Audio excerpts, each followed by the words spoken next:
Join me. Together we can rule the galaxy far from sun. I am a Jedi, like my father before me. This is getting out of hand. Now there are two of them.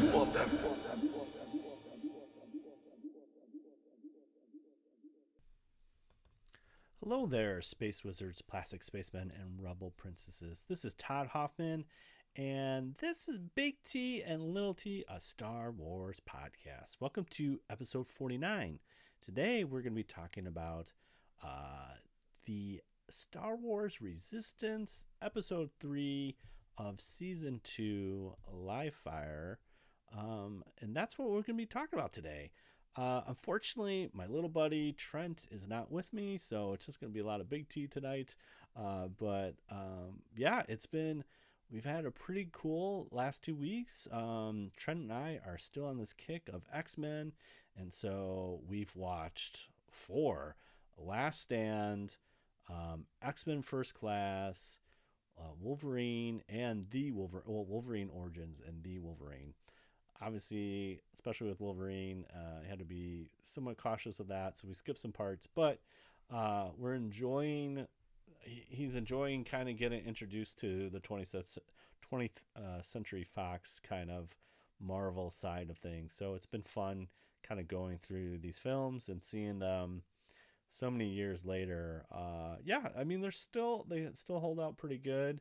I really forgot about Origins and showing that they had Gambit and the Blob, and so Trent's been on this kick of finding out like who these people are and those kind of things. So of course I got a DK book of all Marvel stuff, and so we busted that out and talked through some of the stuff and who's powerful and who's not and what their special abilities are, and you know, that typical kind of comic book, like if these two villains or these two superheroes met, like what would that look like? And so yeah, it was very interesting. And again, I forgot that Deadpool is introduced in Origins, and yeah, it's just a weird, interesting way of delivering Deadpool in the mythos and everything like that. So yeah, it was just cool kind of seeing that and doing that. One of the things that is a pretty cool thing is that we've been working on Jawa costumes for both Ellie and Trent, and I'm happy to say that they are part of the Galactic Academy. And what that means is that anyone that's 0 to like 17, 18, they are part of the Galactic Academy. It's kind of a junior organization similar to the 501st, and so we're able to get those costumes approved, and so we're super happy with that, and hopefully get to use those very, very soon.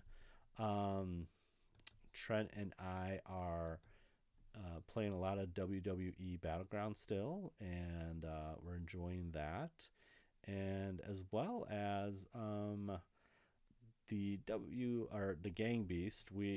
Ellie likes to call it the wobbly game because they wobble a lot, and so when she says, hey, we're gonna play the wobbly game, that is what we do.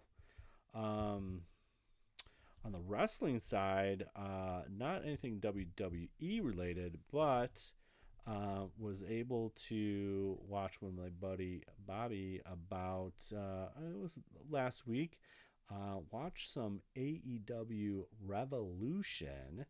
And so AEW is kind of, it's up and coming because it is it's something that Cody Rhodes has taken and run with it. He basically kind of got out of the machine of what WWE is and started his own kind of wrestling thing. And yeah, it's a very interesting and different wrestling venue, and so they are owned by I forget the gentleman's name, but essentially his dad owns the Jaguars, and he now loves wrestling, and so this is his little venture, and that's where they had the match, was at the venue was at the Jacksonville Jaguars stadium, which was kind of cool. and actually had a live audience, which is also very interesting. So yeah, there was a lot of cool matches. We got Young Bucks versus the Inner Circle, which was Chris Jericho and MGF, and they tried to interfere, and the Jericho was up to his own good, but actually the Young Bucks retained the title. There was this kind of casino tag team royale, which was kind of cool. Bunch of different people jumped in, and yeah, it was really kind of cool. Ray Phoenix, who represented the Death Triangle, won the match finally. But yeah, it was definitely entertaining. Lots of cool tag team people. There was an AEW Women's World Championship, which was Hiroko Shida and Ryo Mizuna. Am I saying that right? Mizunuiam? I don't know. I can't really say that name, but they that was kind of cool. They did a pretty cool match. Some interference there from some other girls, but yeah, it was a cool match. I don't know these people as much as I do WWE, so it's kind of just trying to get introduced to them. So it was kind of interesting. The other one, let's see what other matches there were. There was a cool. Here's something that was interesting.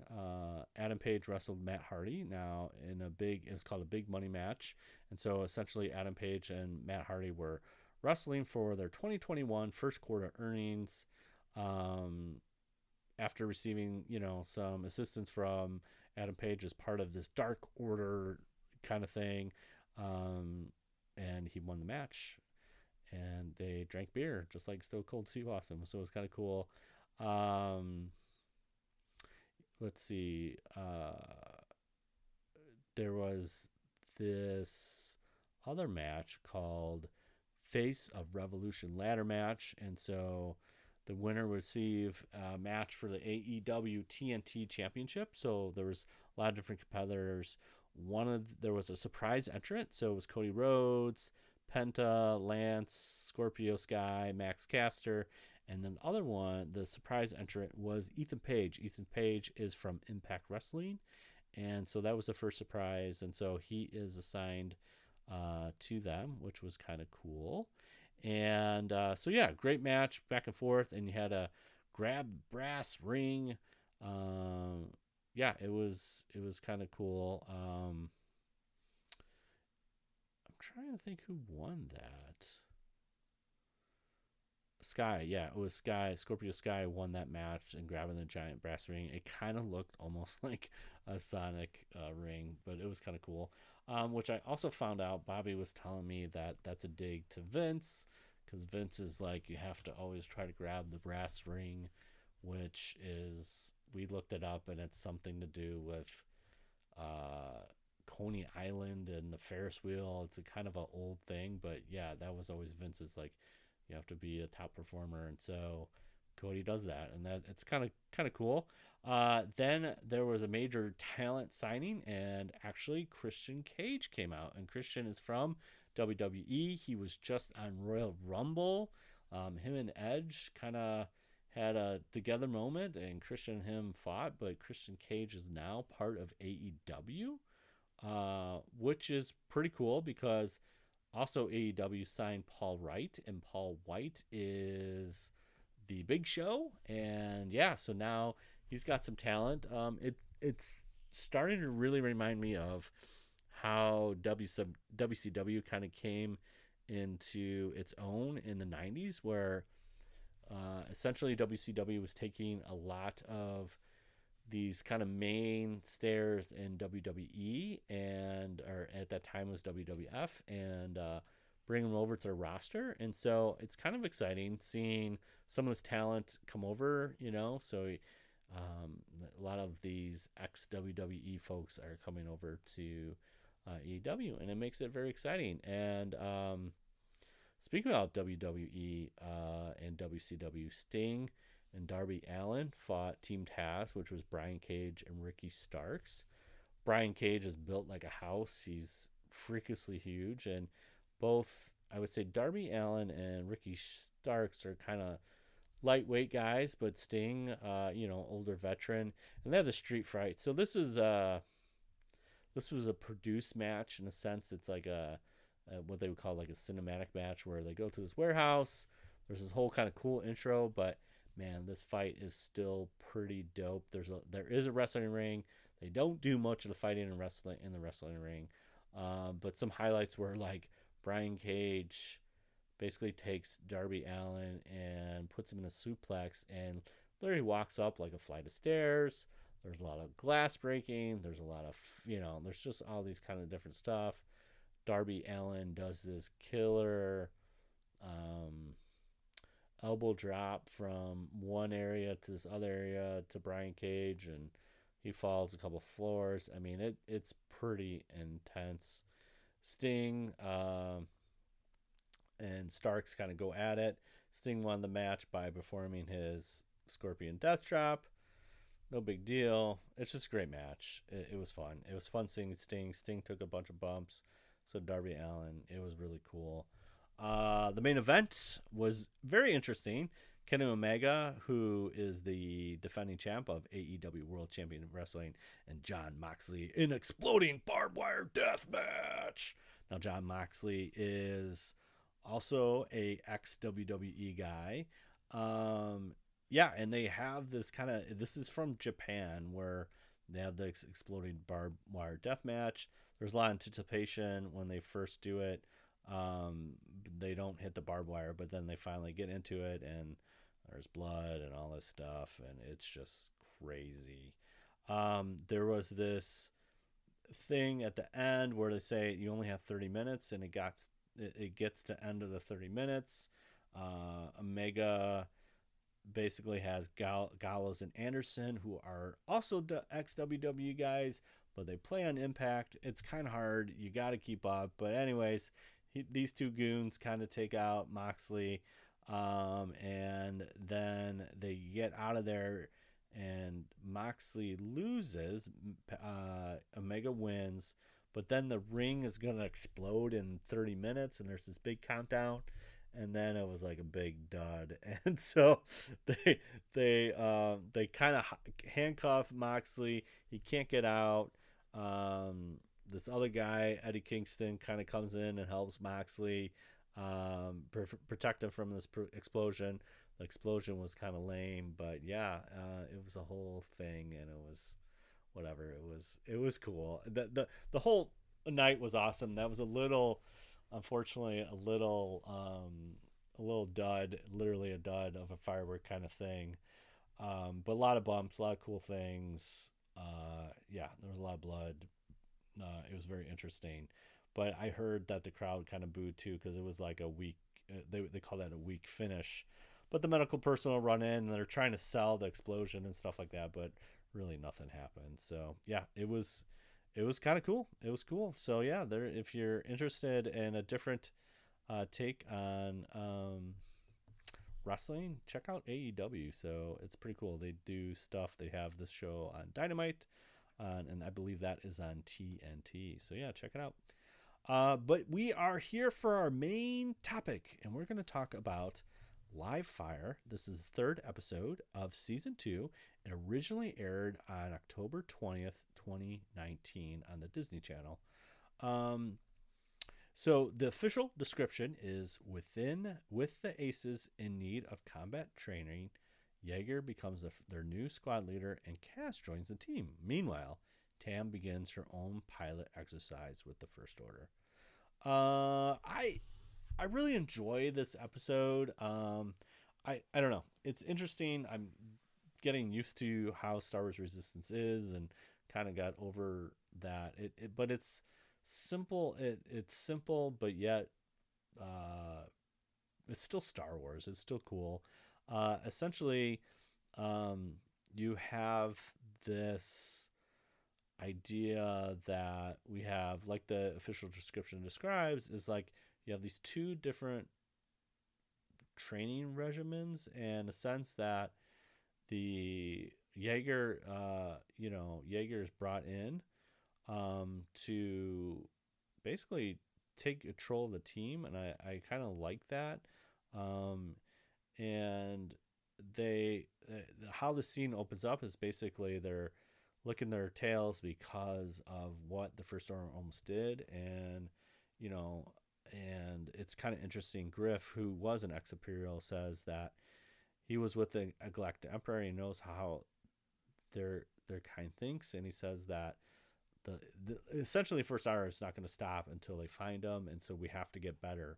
And I think that's where Doza kind of realizes, like, the Ace, they're not trained combat folks. They are racers, and so it's taking their fighting skills and piloting skills and training them into be combat ready. And then it's kind of this weird thing, like, hey guys, we're gonna have all this experience with Jaeger, and yes, Kaz is joining the team, and Hype is not very welcoming of Kaz. Hype basically doesn't want anything to do with Kaz. And Jaeger essentially tells Hype, hey, you're not trying to be recruit for the Resistance. All we're trying to do is, protect the Colossus and try to keep ourselves safe until we can find out where we're next going. Yeah. So, and then he Hype is coining this phase Kaz-tastrophe. So Kaz, as we know, is our lovable but bumbling idiot, and Kaz gets in trouble, and Hype doesn't want anything to do that. We quickly switch over to how the First Order is going, and so Tam, is there, and they are late, and Rucklin is the other guy that we know from the Colossus, and they run it up, and they're just trying to get in line. There's already 3 cadets there, but they get in line. This trainer instructor is called Lieutenant Gallic, and Gallic is essentially telling them, hey, we are running this mission, and you are going to basically find out who is going to be the squad leader. Then we switch. It kind of goes back and forth. We switch back to Jaeger and what they're going to do. They have their first exercise, and it's basically 2 on everybody else. So Kaz and Jaeger kind of go after each other, and they go. I don't know what this planet's called. I'm not really sure. It's kind of an ice planet. They kind of go into the atmosphere, but they're not totally landside, or they're not. You don't see any land, but there's these tall spires of ice, and they're in the clouds and kind of racing down.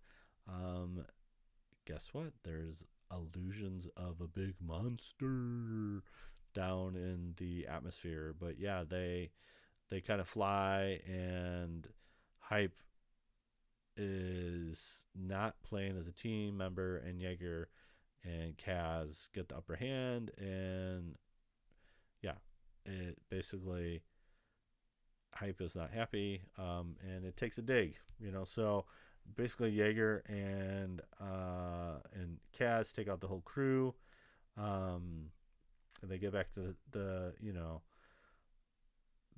Colossus, and Hype is not cool with this, and I think he calls them sea slugs or something, and it's funny because his R4 unit, which is kind of cool design, Hype brushes against Griff, he drops his helmet, his R4 unit kind of goes to pick up Griff's helmet, which he does, but then drops it again and kind of gives some attitude. Yeah, it's just kind of a cool little droid moment. I love that kind of stuff. Anzi, Hype's asking for the spiciest drink. Anzi got some water, and that's all they got at the bar right now. They're running out of supplies. Things are getting desperate. don't have a fully stocked bar, so Anzi gives them water. But then Tora kind of comes over, and they're playing. Hype is playing a video game. Love this stuff. Play an arcade machine. It looks like a kind of a shooter, like a Zaxxon kind of old school video game thing. And Tora just essentially says, "Hey, you are the best fighter, but we got to work as a team." And she would love for him to come back. Hype has to, basically teases, "Hey, if you're out of the picture, then I am the best pilot." And so Hype kind of thinks about it. Then we flip back to the resurgent Star Destroyer, and they essentially have X-Wing drones. They kind of go out and they fly, and this is where they're going to practice their exercise. Tam is showing excellent talent, takes out 2, going for the 3rd kill, but Garrick kind of gets in, Rucklin gets in the way, and it loses, and she shoots his tie, loses kind of control because they're using ion cannons, and he's going right for the Star Destroyer, the Resurgent, and Tam pulls a cool maneuver and basically kind of does a Top Gun thing and gets, or actually an Anakin thing, like Anakin and Obi-Wan in Revenge of the Sith, and basically nudges Rucklin's TIE Fighter out of the way from the command deck, and they saved the day. They were super happy, but Gaelic, the lieutenant, who is not very happy, is displeased as they return from the hangar. So now we go back to the classes for a second exercise. They go back to the planet. Hype joins they're like, "Hey, don't." Hype's like, "Hey, I'm back." And they essentially are going to do another exercise as they fly in formation. There's a big creature. Yes, big old creature. He's kind of like, I don't know what he would. Yeah, it's kind of like, I don't even know what it's like. I would just say it's a giant flying ray, shark ray of something, and kind of scares Hype. And the Kaz, that's the other thing. Jaeger puts Kaz and Hype together, and Kaz is not happy, but they work together. They all kind of figure it out. The whole team kind of comes together, and they're trying to shoot this thing. Nothing happens. They essentially Hype figures out, "Hey, why don't we shoot those pillars and we'll make this happen?" And so they do, and they basically get the ice to, the Hype basically cuts them down. They get lined up, shoot the ice pillar, boom, giant shark ray of death, space ice thingy kind of falls down. They get out of there. Jaeger he's awesome. He's like, "That's not really what I had in mind today for the teamwork exercise, but actually that's what they do." And the Aces are very happy that they saved the day. Hype's not dead. They didn't kill the Ray, so there's that. So that's good.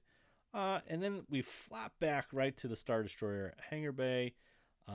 Tam and Rucklin are happy that they're alive. Rucklin is happy that she kind of saved them.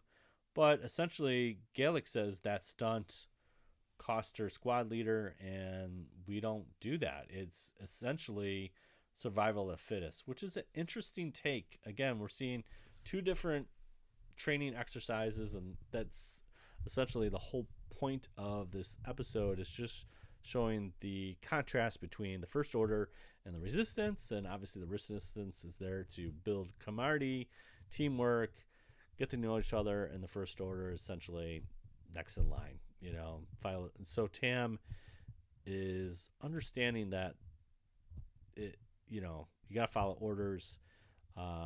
She puts Rucklin in her put on their helmets and get out of the way of Gaelic, but essentially you can't do that, and you I think she uses the exact words of like culling out the weak and that kind of thing. So now we flop back one more time to the classes, and they're having some celebration. Hype is, guess what? Hyping up those things, and just kind of gives credit to everybody, and he includes his Kaz, and they have an embrace, and Kaz is very excited and basically welcomes Kaz into the group, and he's very happy that there is no longer catastrophe, and then we got our buddy Nico. Nico is very happy that he's getting along and Kaz is making friends, and that's how the episode ends. It's pretty interesting. Again, the takeaway is that it's a very Star Wars thing. It's just showing the difference between the two is similar to the Rebels and the Empire. The Empire is all about efficiency and ruthlessness, and again, the First Order is built on the ashes of Empire, and they're showing like it is survival of the fittest. Everyone's expendable. There's no kind of camaraderie. It's again, when she refers to Tam, I think what is Tam's cadet DT533. So she's never referring to Tam as a person. It's really a number. I mean, we see this obviously in the movies, and this plays out again in the Resistance, or it plays again in the First Order. I like that Kaz is finally finding his home, and he's getting a place with the Aces, which is always something that he wanted to do. So I think that is fantastic for Kaz. So there you go. I mean, again, I'm looking forward. We're only 3 episodes in. I'm looking forward to see where this is going. Obviously, where we first, it's following right after Last Jedi, the events, and we're still in that timeline. So I'm interested to see how the resurgent First Order destroyer, where that is in comparison to the whole fleet, and see how the classes is going to get out of this and where it's actually going to go. So I'm interested to see how that transpires. So I think that's it. I think we're good, guys. Guys and gals, whoever's listening to this, I appreciate it. But yeah, thanks again, Space Wizards, Plastic Spacemen, and Rebel Princesses. Thank you for listening to another episode 49 of Big T and Little T, a Star Wars podcast. You can find us on the socials, Big T Little T Podcast on Instagram, B Little LILT Podcast on Twitter, and then twitch.tv/Big T Little T on the old Twitch there. We're going to get back to streaming. I think I finally figured out the OBS thing. I don't know. We'll be there soon. We'll let you know on the socials. But yeah, we got stickers, man. We want to give you some stickers, so we want to hear from you. So comment, tweet, rate us on Apple Podcasts. You can email us at bigtlittlepodcast@gmail.com. If you want to drop us a rating, drop us a question, or give us a rating, we will send you a sticker. In 2 weeks, we will be at episode 50. What? So hopefully we'll continue some Resistance review. Now remember, truly wonderful the mind of the child is. And I am saddened that Trent couldn't make it, but the scheduling things. But there is only one way to end this. May the Force be with you always. Bye.